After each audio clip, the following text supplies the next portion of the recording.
Buenos dias. Good morning. Before I get started, I just want to loosen us up for a little bit. So a lot of us like music. How many of us listen to rap music? Name me some of your favorite rap artists that you guys are listening to. Anybody from where I'm from? I'm from the Bay. You guys got like any Bay artists? E40? Too Short? How about Tupac? All right, where's the fifth graders at? Make some noise, fifth graders. Where's the sixth graders at? Sixth graders? Oh, seventh graders? All right, forget about those guys, right? Before I go any further, I want to acknowledge the no graders. Would you guys have any idea what is a no grader? Anybody, just say it. What is a no grader? So it's someone that's not here with us, like my two cousins that were both shot and killed. These are no graders. So I want to give a moment of silence for the people that are no longer here with us. See, life is serious. It can be taken away from us in a heartbeat. My cousin was shot and killed at his 18th birthday party, right before he was about to graduate high school. Some of us in here may know of people that have been killed, whether to gun or gang violence or suicide or drugs, or maybe they're not dead, but they're just out there in the streets, strung out on dope, on drugs, and it started off by just drinking and smoking, and then it got more serious. So I just want to give a moment of silence to the no graders, to the people that are not in school, to the people that sacrificed for you to be here with me today. Just a few seconds of moment of silence and recognizing those people.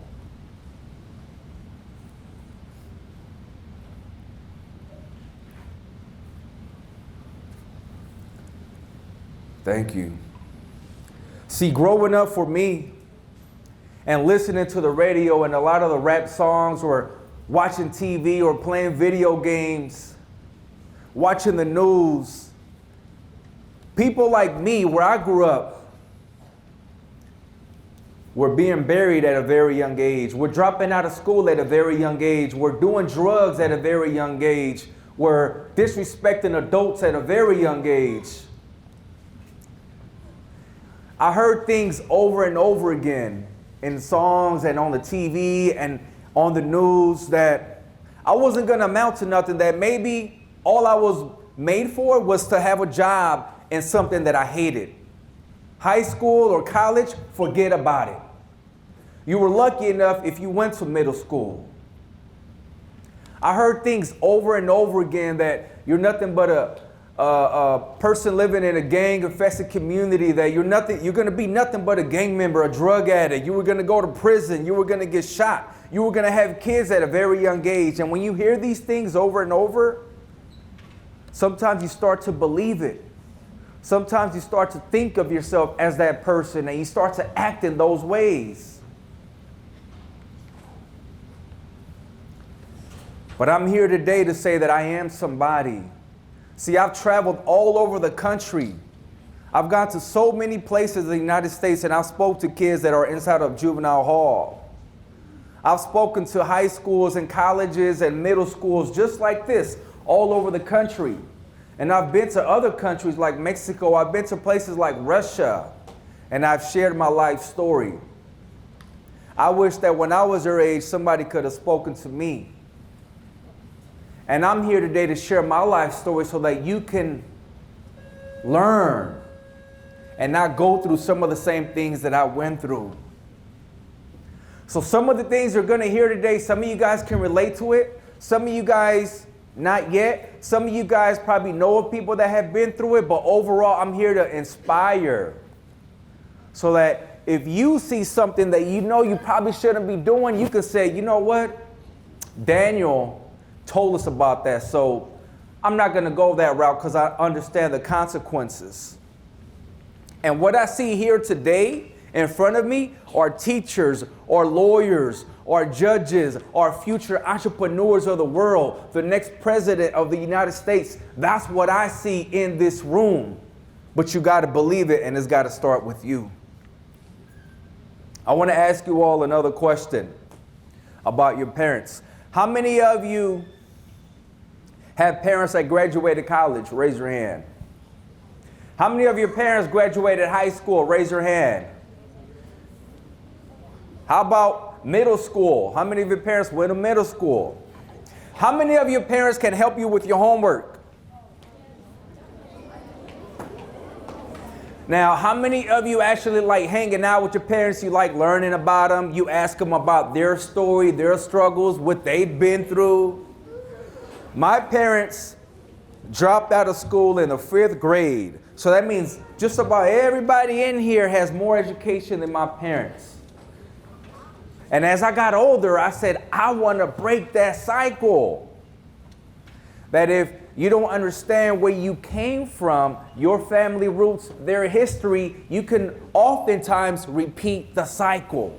So I've seen a lot of hands raised up, and that's really good. That means a lot of you understand your family history and the importance of the cycle that you got to break. My parents came to this country from Mexico, and they came here thinking that once they got to the United States that we were going to go off into a private school. We were going to have a big white house with a white picket fence and a chihuahua, and their kids were going to be able to join any team that they wanted to and play football or soccer. There was going to be no drugs and gangs. Well, they were wrong. What they seen was what they seen on TV and in the books. And we can't always believe what we see on TV and in the books. And they went from one barrio in Mexico, one poor area, to another poor, struggling area in the city of Oakland, California. At home was Spanish only. From a raise of hands, how many of us speak another language? Or how many of us know of people that speak another language? So mine was Spanish, Español. And that was a struggle. And they came here with how much of an education? 5th grade. So when I went to elementary school and I would come back, Mom, ¿me puedes ayudar? Can you help me with my homework? First of all, they weren't at home so much. They worked like 2 or 3 jobs. But when they were home, they didn't always understand, especially the math and science part. So they couldn't really help me. And most of it was in English anyway, so they couldn't read it. So I remember going to home, and it was all Spanish music like Banda Machos, Vicente Fernandez, with the big tubas in the background, and it was loud. And I couldn't always concentrate when my father was there because he loved to blast his good music. And so instead of me asking my teachers for help, instead of me saying, hey, I can't really concentrate at home, so is there an after-school program? Is there somebody that could help me with my homework because I don't understand? Instead of me doing that, I didn't turn in my homework. So I want to encourage you all. Tell your teachers. Talk to your teachers. Let them know what's happening at home. If you're having some issues, you can't concentrate, your parents aren't there to help you, find out about some tutoring programs. Because if you don't ask for help, if you don't speak up, a closed mouth does not get fed. And so they're going to think, well, this person just doesn't want to do the homework. Why pass them? Maybe they don't care about their work as much as other students, so they're not going to take you serious. So I want to encourage you. Talk to them. Ask for help. It's okay. Because I didn't ask for help, I ended up taking my frustrations out in other ways.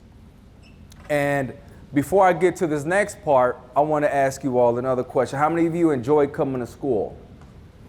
How many of you come to school prepared with your homework? Or how many of you come to school to check out the guys or to check out the girls or to spread the gossip that you heard on YouTube, on Instagram? You see, when you're going from home and then you're already upset and then you take it to school, you could take that baggage with you, especially if you're already upset, especially if you're hungry. Maybe you didn't eat at home. And I remember in many occasions my father My father was supposed to be my role model. And oftentimes we get people in our lives that are supposed to teach us right from wrong, but they're little boys themselves. They never got educated. They never asked for help. And I remember there was this one night, I was like 10, 11 years old. I'm in the kitchen. Amá, ¿dónde está mi papá? No te preocupes, mijo. Ma, where's my dad? Don't worry, son. I was always the worried child. I'm the youngest of 5. So finally, it's like 1 in the morning. My mother's in the kitchen. She's cleaning up. There's rarely anything left for her to clean. And my father comes in and he's so drunk. He has a cowboy hat, cowboy boots, and a cowboy buckle. And he's so drunk that he falls to the floor and he starts screaming, Maria, regresa, ven pa' acá. Come back, Maria. Quítame las botas. Take off my boots. My mother grabbed me by my hand and we walked upstairs and began screaming and hollering and asking for her to come back down. My dad got drunk instead of asking for help. You see, oftentimes instead of asking for help, we do things instead of taking care of things. We'll numb our pain. We'll listen to rap music, or we'll go and do something else instead of addressing our problems. And if listening to music is your therapy, that's great, because that was one of my earliest ones. But at some point, you got to talk about it. And if you don't, you can end up hurting the people that you love the most, and it starts with you. And so my father was so drunk this night that he walked upstairs, and my mom heard him coming up. By this time, my brothers woke up, and she said, Mijos, no se preocupen, don't worry. She walked downstairs, and we heard like a fight. Dishes were being broken. And by the time we had gotten downstairs, my mother's white nightgown was red. It was covered in blood. And I was looking at the man that was supposed to teach me right from wrong, beat my mother in front of my own eyes. The man that was supposed to teach me how to be a respectful young man, how to go to work, how to talk about your problems, ask for help, be a role model. He wasn't. And oftentimes, this is a cycle in our community. So we see our fathers, we see what's happening in the community, and we think it's normal. And we take that anger and we repeat that cycle. My father ended up going to jail that night. And it happened so many other times that my mother finally divorced him later on. And you see, sometimes when you don't do what you got to do, you end up hurting not just yourself, but your closest family, your closest friends. I remember going to school in middle school. And I was in the 5th grade, and I was new to this campus. I was new to the community. And by this time, I had already hated school. I thought that any adults didn't really connect with me. They didn't understand what I was going through at home. And I remember my first day in middle school, the lunch bell rings, and I hear somebody saying, "Hey, what you claim? Where you from?" And I'm not from here, so I don't gangbang. I'm just me. I'm just Danny. I got my own swag. You know, I had my Nikes. I had my favorite sports team color on. But sometimes, because you look like somebody, or because you live in a community, you can be mistaken for somebody else. And so I kept walking. I'm like, he must not be talking to me because I'm new here. And he says it again. He says, "Hey, where you from? What you claim?" So by this time, he had got a lot closer to me. And when I turned around, there was like 2 or 3 other guys there with him. So I turn around and I'm like, "Look, man, this is my first day in school." But before I can even complete my sentence, boom, he hits me. I fall to the floor, kick by kick and punch by punch. I started thinking about my mom, how she was getting beaten by my father. And this dude and his partners, they ain't know me. I wasn't from the neighborhood. But I was a victim of my circumstance. I was a mistaken identity. Or maybe I was just wearing certain colors and that color wasn't popular at that school. And so I remember the security guard grabbing me up after a couple of minutes fighting. Security guard grabbed me up and took me to the principal's office. And when they took me to the principal's office, the principal was upset. Look, here there's a zero game policy. You can't fight here. You're barely new to the campus. You're already starting drama. Is there anything going on that we can help you with? And what do you think I did? Did I ask for help? I didn't. You're right. And I actually wrote a poem that if I could talk to that principal right now, this is what I would say.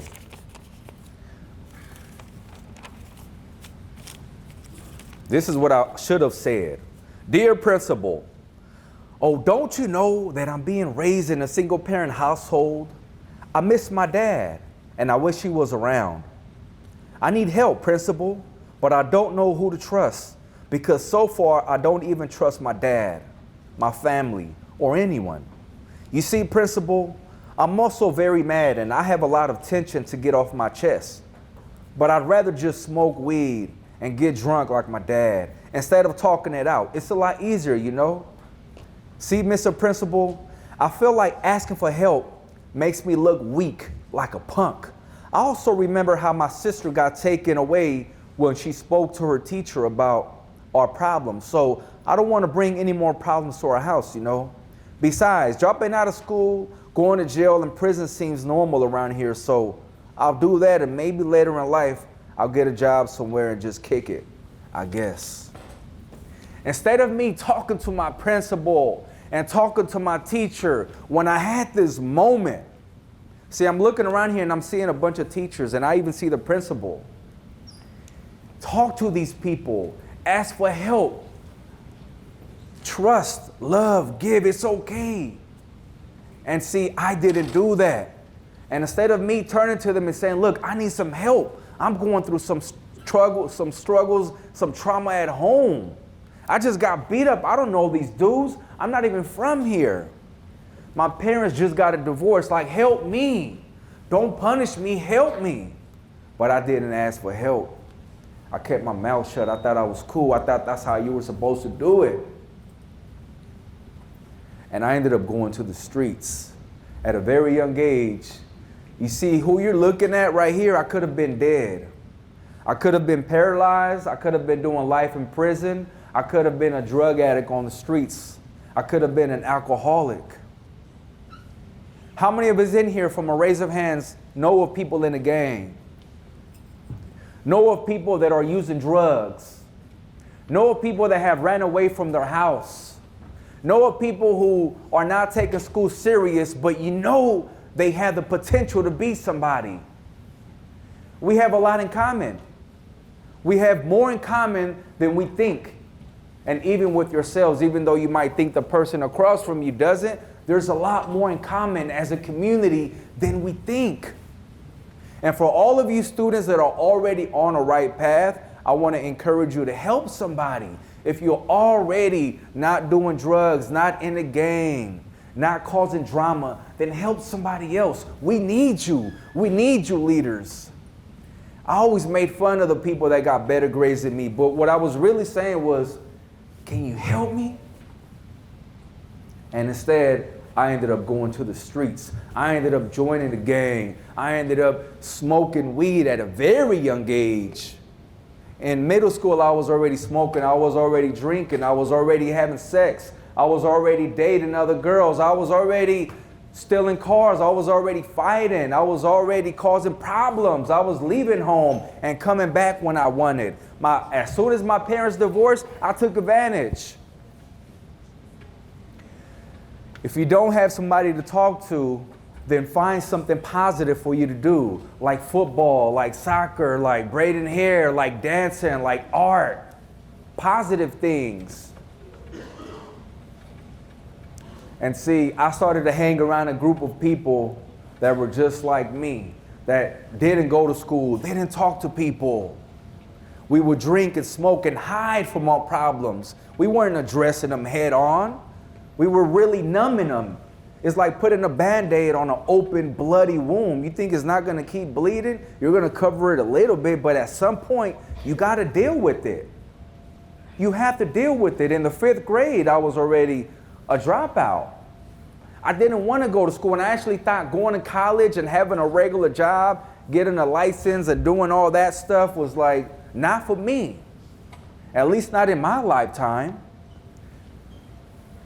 And so things got more serious. A lot of the girls that I was hanging out with got pregnant at a very young age. Things got more serious. Instead of fighting, some of the older guys in the neighborhood were bringing guns. And there's some friends that are now paralyzed. Just imagine not being able to walk, not being able to see, not being able to talk. And on certain occasions, I remember a friend, he couldn't have been more than like 15 years old. I remember going to his funeral, and it was a room maybe about the half size as this. And I walked in there, and I'll never forget. There's a very small room in a funeral home that belongs just for the family. And I looked at that corner, and I seen my friend's family, his grandparents, his mom, his dad, with the biggest alligator tears that I've ever seen in my life, sad. Their son is dead. And I didn't know how to respond, how to react. That could have been me. He was shot one time in the chest, and he also had a baby that he left behind. And this was my friend. This was somebody that I drank with, that I smoked marijuana with, that I cut school with, that I didn't do my homework with. We would hide from our problems together. And he got shot and killed. The no grader that we gave a moment of silence for. And for the first time, I started to think, like, how can I change? I want to change. I don't know how to change. So if you're in that moment, trust me, I know what you're going through. If you know somebody in that life and you know they got the potential, trust me, that was me. That was my friend. He was a great artist. He was a great dad. I would always see him walking around the neighborhood with his son at 15 years old. And I ended up going to juvenile hall, not one time, but 6 times for all kind of things. And on one occasion, I ended up staying for a whole year as a teenager. And I would always be the one going to jail. A lot of my friends were older than me, so when they went to jail, it was like the adult jail, and mine was juvie. So I went to juvie a lot. I went to a group home. I had the electronic monitor on my ankle. I thought that for me, going to jail and going to prison was normal. But you see, those are all the consequences when you don't deal with some of the issues that you have to deal with when you run away from the problems. How many of us in here, from a raise of hands, know people that have gone to juvie, have gone to jail? How many of us have heard stories about what it's like in there? Now, again, if you don't have somebody for you to talk to, get a hobby. How many of us have a hobby? Name some of the hobbies that you guys have. Just name them. Soccer, hardball, skating. Ooh, I can't hear you. How about on this side? Name a hobby. Reading. My first hobby was writing. Do I have any writers in here? Anybody like to write? How about anybody like to read? Watch inspirational movies, documentaries. I was just talking to the principal about McFarlane. That movie was based out of an area not too far from here. I'd encourage you to watch it. So I like to write. I liked rap music, and so I would always, rap the songs, but I started writing my own songs. I started writing my own poems. And for the first time, I felt like I had some power. Like I had a story to tell. And I didn't share it right away with people. I didn't go around saying, hey, I'm an author. It was just something that allowed me to connect with the world, allowed me to feel safe, allowed me to feel respected and give respect, love, allowed me to find that grit, that dog, that challenger in me, allowed me to walk in confidence.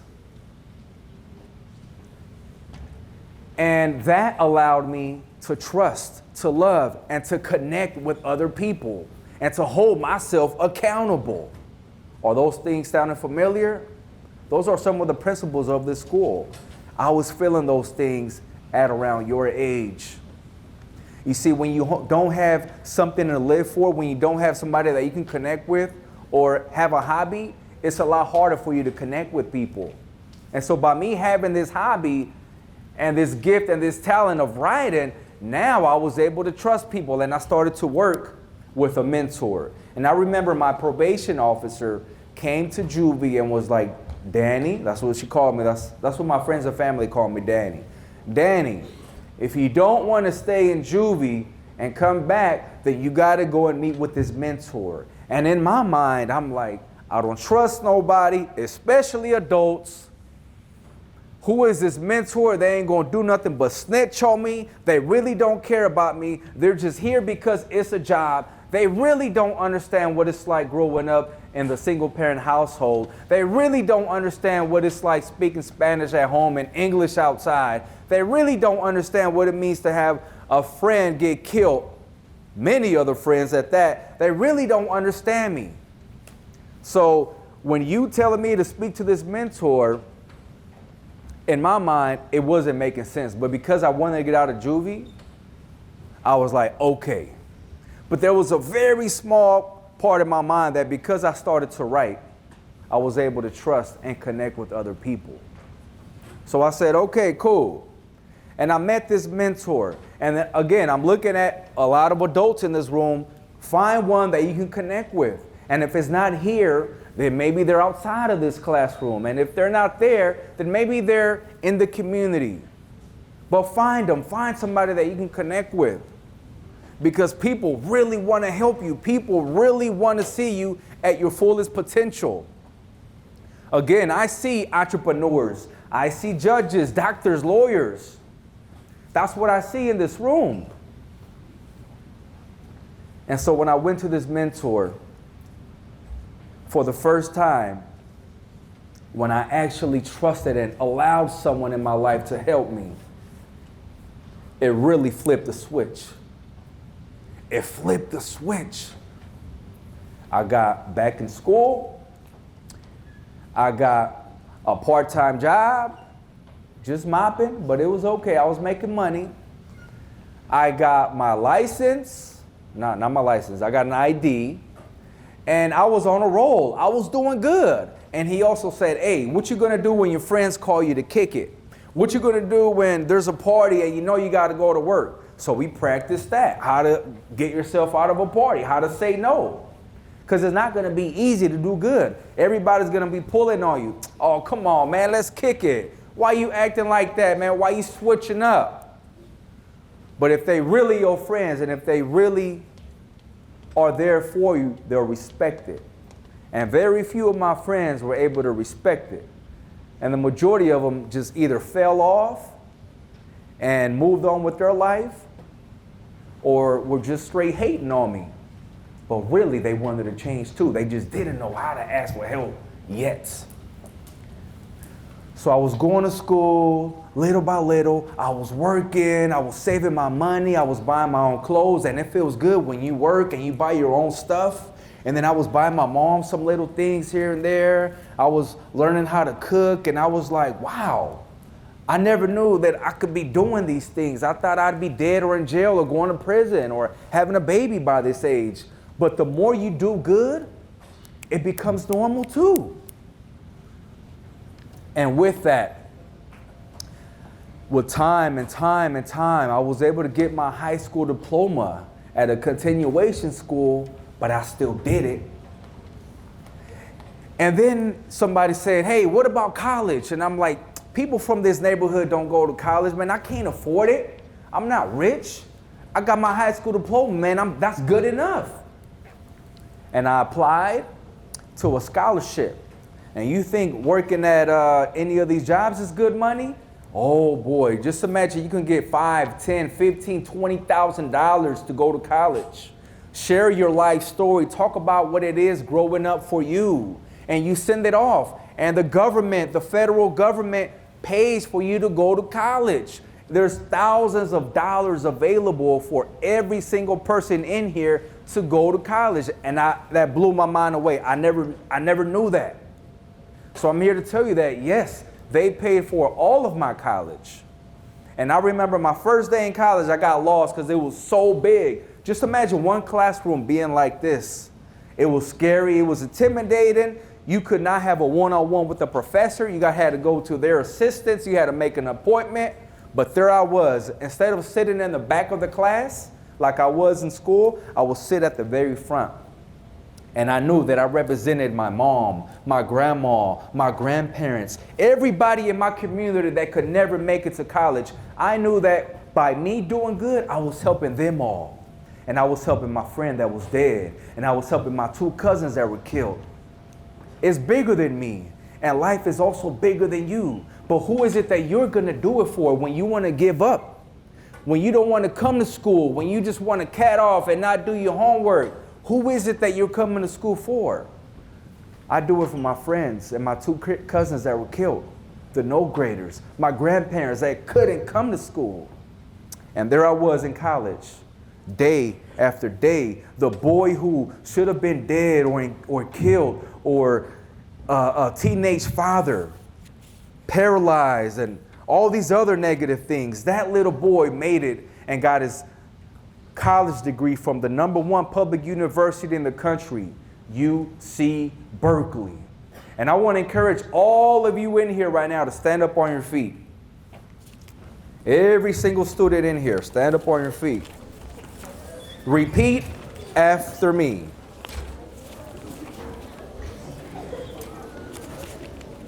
I am deserving of a great education.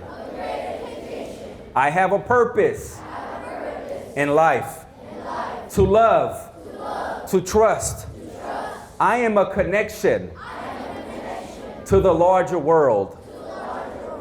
I want the world to feel safe, to feel thoughtful, to give and receive respect,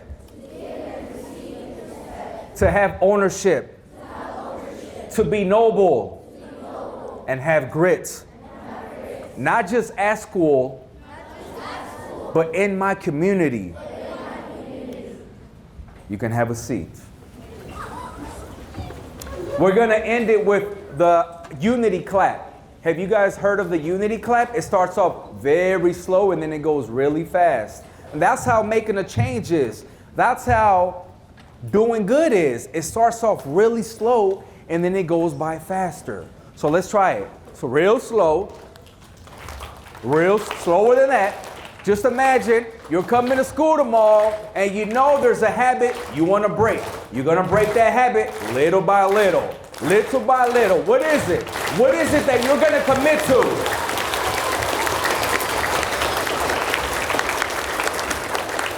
My name is Daniel Mora, and on behalf of Homeboy Goes to Harvard Productions, thank you so much for listening.